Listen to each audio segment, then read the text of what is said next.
आत्म स्वरूप का वर्णन और शाकल्य के सिर का पतन।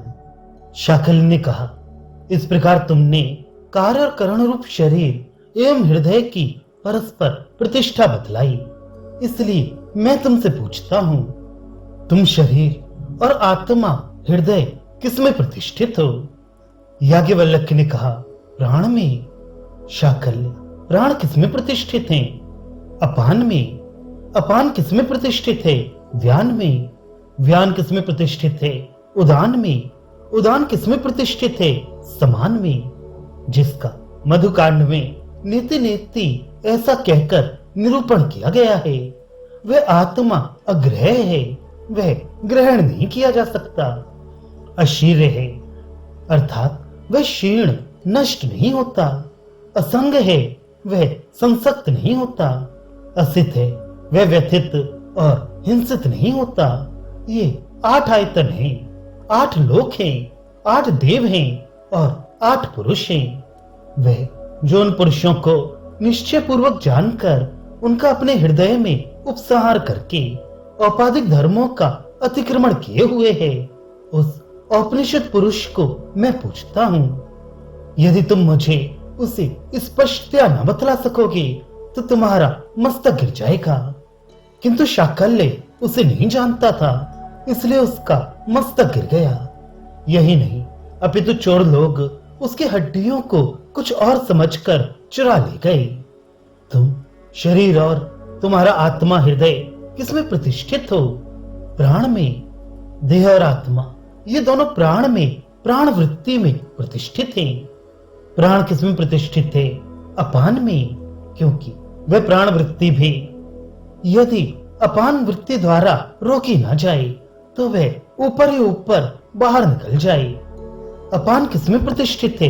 व्यान में, क्योंकि यदि मध्यवर्तनी व्यान वृत्ति से ना रोकी जाए तो अपान वृत्ति नीचे को ही चली जाए और प्राण वृत्ति ऊपर को ही निकल जाए।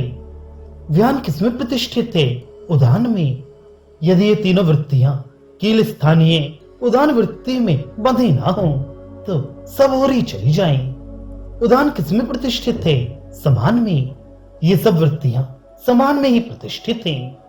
यहाँ कहा यह गया है कि शरीर, हृदय और प्राण ये परस्पर प्रतिष्ठित हैं और विज्ञान में के लिए प्रयुक्त होकर संघात रूप से नियम पूर्वक प्रवृत्त होते हैं। ये सब जिसके द्वारा नियत है, जिसमें प्रतिष्ठित है और जिसमें यह आकाश पर्यंत ओतप्रोत है, उस निरुपाधिक साक्षात अपरोक्ष ब्रह्म का निर्देश करना है। इसी से यह आगे आरंभ किया जाता है। साईशा वह जिसका कि मधुकांड में नेति नेति इस प्रकार निर्देश किया गया है, यह है वह ये आत्मा अग्रह है, ग्रहण करने योग्य नहीं है। किस प्रकार? क्योंकि यह समस्त कार्य धर्मों से अतीत है, इसलिए अग्रह है। क्यों अग्रह है? क्योंकि यह ग्रहण नहीं किया जा सकता। जो व्याकृत वस्तु इंद्रिय का विषय होती है वही ग्रहण का विषय होती है, किंतु यह आत्म तत्व तो उससे विपरीत है। इसी प्रकार यह आश्चर्य है, जो मूर्त और सहज शरीर आदि हैं वे ही क्षीण होते हैं। यह उससे विपरीत है, इसलिए क्षीण अर्थात नष्ट नहीं होता। तथा यह संग है। मूर्त पदार्थी किसी दूसरे मूर्त पदार्थ से संबद्ध होने पर उसमें संसक्त होता है। यह उससे विपरीत स्वभाव वाला है, इसलिए कहीं संसक्त नहीं होता।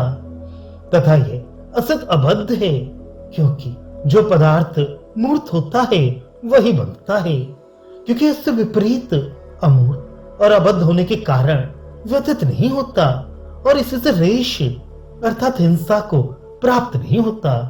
ग्रहण, विशरण, संबंध आदि कार्य धर्मों से रहित होने के कारण ये रेश अर्थात हिंसा को प्राप्त नहीं होता। भाव यह कि वह कभी नष्ट नहीं होता।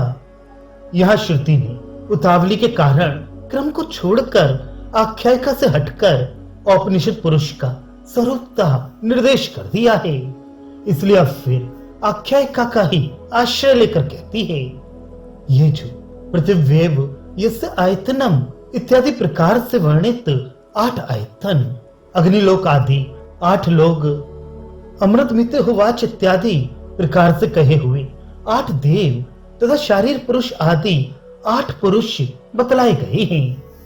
जो कोई इन शरीर प्रवृत्ति 8 पुरुषों को निश्चय पूर्वक उहा करके अर्थात इनका ज्ञान प्राप्त कराकर आयतन, लोक, देव और पुरुष रूप 4 भेदों के समुदाय के क्रम से 8 विभागों द्वारा लोक स्थिति के अनुकूल विस्तार पूर्वक उत्पादन कर फिर प्राची दिग आदि के द्वारा उन्हें स्वात्मा में अपने हृदय में प्रत्यह अर्थात उत्सहृत कर उपाधि धर्म हृदय आदि रूपता का अतिक्रमण किए हुए है तथा जो क्षुधा आदि धर्म रहित औपनिषद पुरुष अपने ही स्वरूप से स्थित और उपनिषदों में ही विज्ञ है, किसी अन्य प्रमाण से नहीं जाना जा सकता।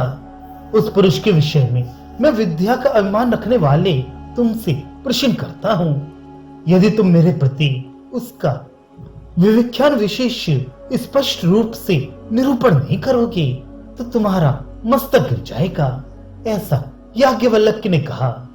उस औपनिषद पुरुष को शाकल्य नहीं जानता था, उसे उसका स्पष्ट ज्ञान नहीं था, अतः उसका मस्तक विपात अर्थात गिर गया। बस आख्यायिका समाप्त हो गई। तमहना मैंने इत्यादि श्रुति के वचन ही, यही नहीं उसके शिष्यगण जो उसकी अस्थियों को संस्कार के लिए घर की ओर ले जा रही थी, उन्हें परमोशी लुटेरों ने छीन लिया। क्यों? उन्हें ले जाए जाते हुए कोई अन्य धन समझकर।